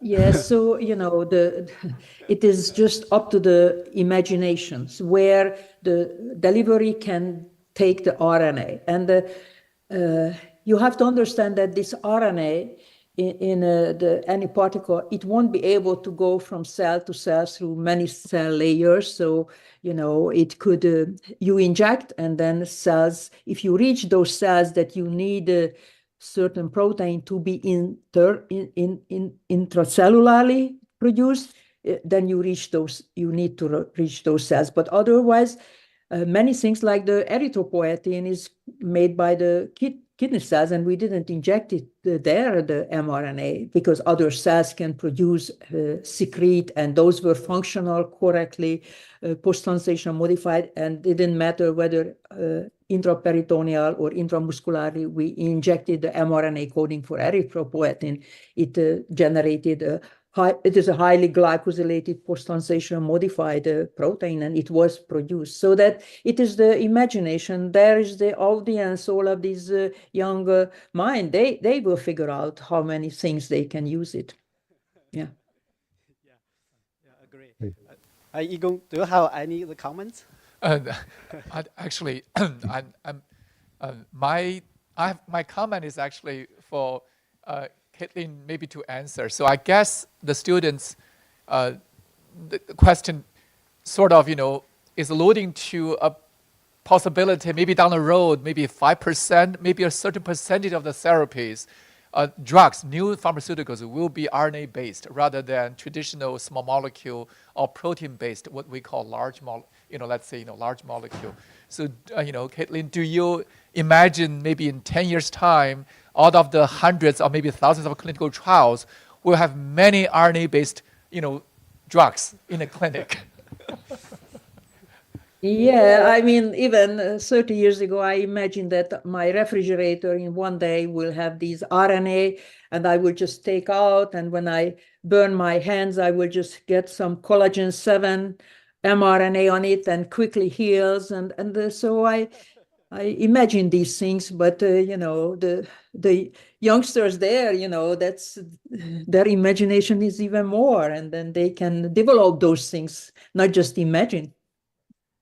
So, Yigong, there are 6 approved therapies using small RNAs to treat genetic diseases, ATTR, which was discussed in the presentation now, and there will be many more. And one of the more exciting opportunities is that it appears that you can use small RNAs injected in the spinal fluid and get reasonably good distribution throughout the CNS. And that's been demonstrated in non-human primates, and clinical trials are underway. Patients have been dosed targeting the amyloid protein of Alzheimer's. And in those trials, there's been a decrease in the level of that protein circulating in the spinal fluid. So that's work from Alnylam, which I'm associated with and was a founder of. But RNA therapies, I think, are going to be game changers. And I will say one other thing, that is something that needs to be done. Delivery of RNA, particularly messenger RNA, more than siRNA, delivery of messenger RNA depends on LNP now. And we badly need to be able to target LNP-type processes or other processes to different cells than the liver, which is mostly where it's delivered now. So there's a technical aspect of RNA that is a delivery problem that really engineers and chemists and others are going to need to solve. I think it'll be a much more effective therapeutic avenue if we can deliver it specifically to subtypes of cells. That's very insightful comments. Next question. I have a question to Dr. Thomas. You mentioned that PRC2 can recognize G-rich coding. It's so common that also means not delicate. So I'd like to know how it can avoid regulating by mistakes. Yes, thank you for the question. So we think that this promiscuity of binding, that this broad transcriptome is the way in which it functions, because if it's to be repressed from working at multiple rapid transcription or highly transcribed loci, if it were highly specific, that would not allow it to have this general function of buffering the capacity of PRC2 to silence chromatin. So although the sequence specificity would cause it to be excluded from some nascent transcripts more than from others, the fact that it is generally repressed may be, in fact, the reason that this binds such a simple motif.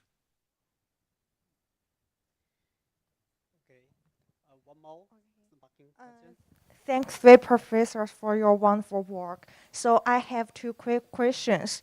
The first one is, I know your research are milestones in the field of RNA biology, but what directions do you think is the most exciting besides your study? And the second one is, what direction do you believe holds the most promise for future advancement? Thank you.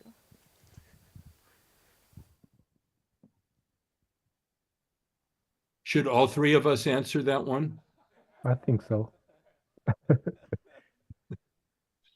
Tom, do you want to start? I don't know. I can say, you know, that people ask me that what would be the most exciting to do to be successful. And, you know, I very much in my career was not successful. What you have to do is you are just studying something and then you became an expert and then you create the new field. It's not necessary that, you know, we, or maybe Tom and Phil knows what is the future, but it is difficult to see, you know, it is just, you have to do and be expert. Thank you. I would like to start by congratulating Kere Kariko for being awake. What time is it where you are? Is it the middle of the night? No, it is 9:49. I am in Philadelphia. Oh, okay, good. I was worried about your health. And thank you for giving such a wonderful talk about how all of the science that was done through the decades all came together, right? All of these early studies, some of which were just basic research, people just trying to understand how nature worked, but these became the critical pieces that had to be put together for the therapeutic. And I think this is a great story that we need to be telling for the importance of fundamental research that is done without a particular disease application in mind. Not to do that exclusively. I think we need to balance the more applied research with the more fundamental research. So in terms of the future of RNA research, I will just make a short comment, and that is that these many thousands of link RNAs, I think many of them are going to be functional. And just as you know, telomerase RNA or self-splicing introns might have been dismissed as being junk RNA before we knew their function, I think that many of these link RNAs will also turn out to be functional. So that is a big area of the future. How many more different ways will these RNAs find to both perform reactions and regulate other reactions? That's the future for me. So I would answer the question by giving you two recent examples of things I think are going to be very important and have profound broad effects, broad implications. One is the recent discovery of glycoRNA by Ryan Flynn and Caroline Bertozzi. And I think there are insights that'll come out of that unusual glycoRNA on the surface of cells that will surprise us and allow us to do things we had not anticipated before. And then the second one just appeared 6 months ago, or within the last several months. And I actually haven't seen the paper. I've seen the bioarchive. But Andy Fire, who was instrumental in the discovery of siRNA, has just reported that there are circular small RNAs in the microbiome of our human gut. And these RNAs appear to be replicating by rolling circle processes, much like delta RNA, which is a pathogen transmitted by hepatitis B. And these have been seen in plants in pathogens, viroids. But it sounds as if they're going to be much broader in numbers. And there was a paper just recently that actually argued that there were circular RNAs produced out of COVID infections. And if there's long-term replication of RNA in COVID-infected cells, then it could be related to long COVID. So RNA has many lives.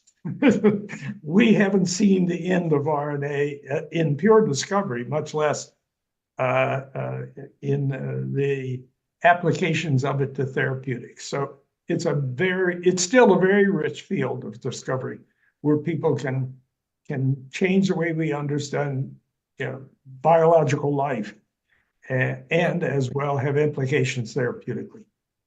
I would even go so far as to add to what Phil said, to say that the second half of the 20th century was the era of DNA, right? So this started with 1953, Watson and Crick, and ended with the publication of the human genome shortly after the year 2000. But now the 21st century is going to be the century of RNA. Oh, you're even taking a whole century, Tom. That's right. It could be the whole century. So it's quite impressive to RNA coming back to the spotlight, even with stronger impact. So I was, I'm thinking about Tom, your presentation on one of your slides. You mentioned the similarity, the comparison between astrophysics, dark matter, dark energy versus how little we know about our genome. Actually, many of them are untranscribed and not linked RNA. And Phil's comments on glycoRNA, a recent discovery, and small circular RNA, probably all those are belong to maybe dark matter, dark energy, and those we still, have, little understanding on. So, but my comment is, it is very hard for us to precisely predict which direction research will go, and maybe some of us will stumble upon something very significant down the road. That will be the most exciting part of basic research. That's very helpful. Thank you. Next question. Wow, I have many questions. Okay, thank you. I have two questions. My first question is about circular RNA. And the circular RNA is formed by back splicing, right? So can we regard this process as another alternative splicing? If so, and I'm wondering if there is any evidence that the alteration of circular RNA and its linear non-coding transcripts may have essential biological functions, especially in chromatin organization. So the circular RNA I was mentioning from Andy Farr's recent work is most likely being generated by some ligation process. It's RNA with a high degree of secondary structure, and it is very likely to be replicated by the DNA-dependent RNA polymerase in cells. Hall 2 which is the polymerase we talk about in synthesizing message, is thought to replicate delta RNA in hepatitis D. And there's a protein encoded that probably in some way adapts or stimulates Pol2 to make that replication process by rolling circle.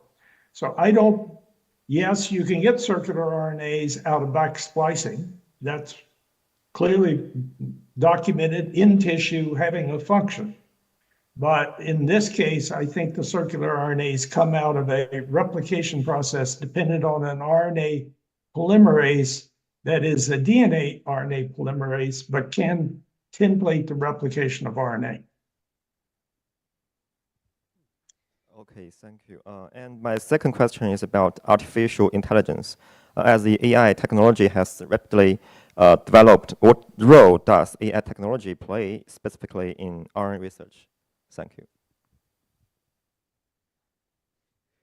It is starting to have a profound impact, but we're just at the beginning of it. So I think that the questions of predicting RNA structure, RNA protein interactions, a lot of the machine learning requires a large training set, and there is not such a large training set of examples for RNA as there are with proteins. But I would, for example, talk about the work of Riju Das and Ron Dror at Stanford. I think this is coming in the next few years in a big way. Go ahead. Please No, just, go ahead. it was also used selecting, but it is also a protein based, is the neoepitopes, what was selected for the patient, that when it was trained on what was prior, neoepitopes were used, what is favorable. But of course, everything is on the amino acid sequence, and then you are generating the corresponding encoding neoepitope mRNA. So this how it was used, for example, in BioNTech and other companies. I've been collaborating with people in the computer science department at MIT for the last 3 years, with Chris Burgess, a colleague at MIT, trying to predict splicing patterns from just the genomic sequence. The information for splicing is encoded within the gene, in that DNA sequence. It's interpreted by RNA binding proteins and small RNAs, as we think. We should be able to deduce what information is executing that splicing. And it's a difficult problem. We have a lot of very valid data. All the splicing of every message we have, we know what the splice sites are. But then how to use machine learning to deduce that process. The best program out there, Splicing AI, it has an accuracy of about 92%. It comes out of Toronto. And we're trying to insert in that program, or an algorithm, not that program, but another algorithm, as to how RNA binding proteins with known specificity can actually direct the selection of splice sites. We're not doing terribly well yet. So there's lots of things to learn. I'm totally excited about machine learning, large data, and AI. But there are not a lot of people who can walk on both sides of that street, the cell biology and the algorithm development. And mentioning, alternative splicing can be induced by nucleoside modification, like pseudouridine role in co-transcriptional modification, then it alters and the intron is, or exon is skipped, actually. This is what discovered the role for pseudouridine. I didn't know that. That's useful. Okay.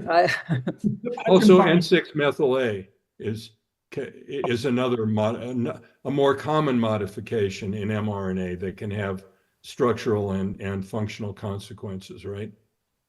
It's a terribly exciting field, Tom. mean, it is exploding with he out of Chicago. Kind of that's a long way to be explored by this AI. And next question. Well, do we still have time? Maybe I have the honor to ask the last question. So do we still have time? Yeah, I think we have last Maybe 2 minutes. Last anyway, 2 questions. All of you guys have emphasized the importance of this RNA, right? Playing in the biological system. I'm wondering about their degradation, right? So they have to be tightly or strictly controlled, so that, for example, for this, they all participate in different processes in all of your research. So can you comment generally on this degradation of RNA, different RNA, or specifically in your project, in the work that you are carrying on right now? Maybe about this aspect of RNA degradation.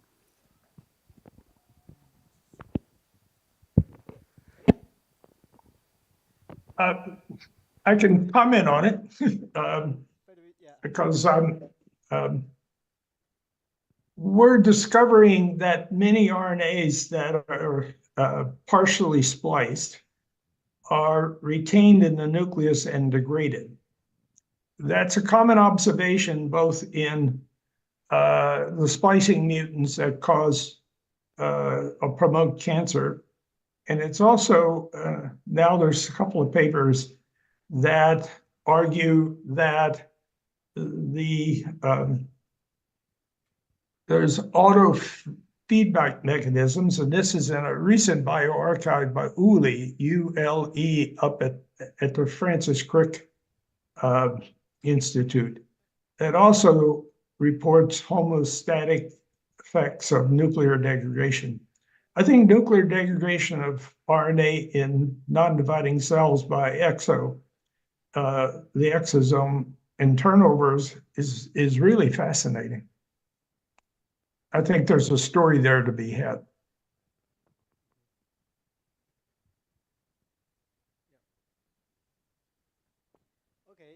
I think last question for panelists. Okay. Yeah, because time issue. Yeah. 3 Nobel Prize laureates all have made original and pioneering contributions. It's very inspiring and admirable. So on this occasion, could you please give us some suggestions or advice to young students or researchers? Thank you.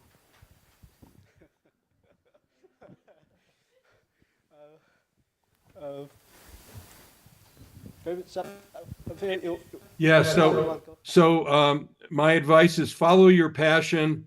If you know, it's not worth being a PhD student just to have the 3 letters P, H, and D after your name. You have to love what you're doing. And as I think Harikariko has so nicely shown, it's not all a straight road, right? It's up and down and twists and turns. But if you don't love the process, you should be spending your talent doing something else.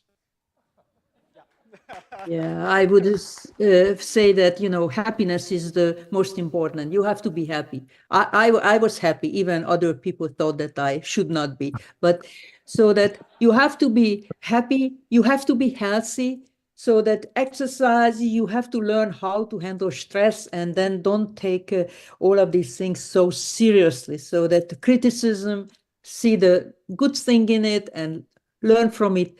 And so it just be happy. I can only say what Tom Kiva has already said, but I can tell you it has been a fascinating way to spend one's life.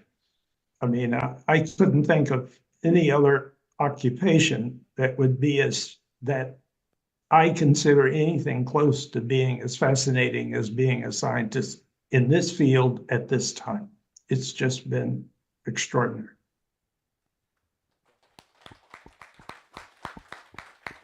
All right, so I think we should take a take this advice to heart, and we should be happy and we should stay healthy. And when it's time to rest, we rest. It's pretty late on the East Coast. It's 10 o'clock. And then Tom, it's 9 o'clock for you, so we should wrap this up. Thank you very, very much for your participation, for your wonderful talks, and thank Professor Yigong Shi for your insightful comments and discussion. And I want to thank my co-host for organizing this webinar, and thank the students and faculty in Westlake for your questions. Angie, do you have something to say? Yeah, time is so fast. I think we would like to specifically thank all the speakers and also Yigong. Give them a big hand again. Okay. And please stay tuned to our next webinar and hope to see you there. And finally, wish you all have a good day and have a good evening. Yeah, see you. Thank you. And goodbye.